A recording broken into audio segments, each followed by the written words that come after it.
1 ইঞ্চি জমিও আমাদের অনাবাদি থাকবে না। আমরা যা পারি তাই করব, নিজেরটা নিজে করব, নিজেরা খাবো, নিজেরটা করবো, দরকার পরকে আমরা খাওয়াবো।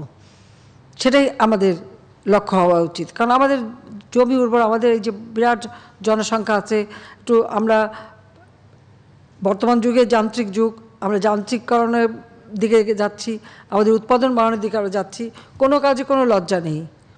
যখন করোনার সময় ধান কাটার লোক পায় না, আমি আমার ছাত্রলীগকে বললাম তোমরা যাও ধান কাটতে যাও, সব চলে গেল ধান কাটলো। তুমিও কাটছো? হ্যাঁ।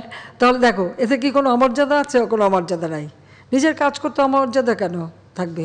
থাকবে না। তখন তো আমাদের এখানে সবাইকে করোনায় যখন ধরলো, আমি আমার ছোটো বোন নিজে আমরা ঘর ঝাড়ছি, ঘর মুছে, কাপড় কাচ্ছি, নিজেরা রান্না করে খাচ্ছি, কারণ সব বাবুর্চিদের করোনা হয়ে গেল। আমাদের কিছু লাগবে না, আমরা নিজেরা করে খাবো। আমরা কিন্তু নিজেরা করেছি, আমাদের কখনো কাজ করতে আমরা কোনো লজ্জাবোধ করি না।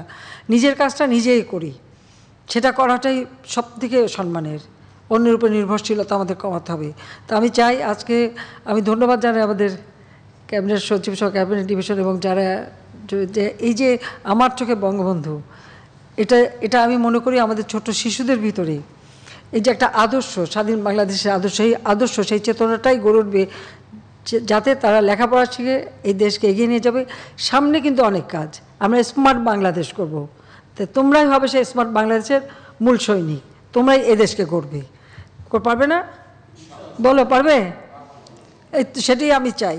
কারণ তোমরা ইতিহাসটাকে যেভাবে তুলে ধরেছ, আমি সত্যি আমার চোখের পানি আমি রাখতে পারিনি।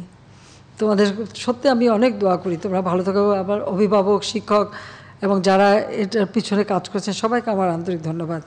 আজকে খুব ভালো লাগলো তোমাদের সাথে গল্প করতে পেরে এবং এই অনুষ্ঠানটার জন্য আবারও আমি সবাইকে ধন্যবাদ জানাচ্ছি।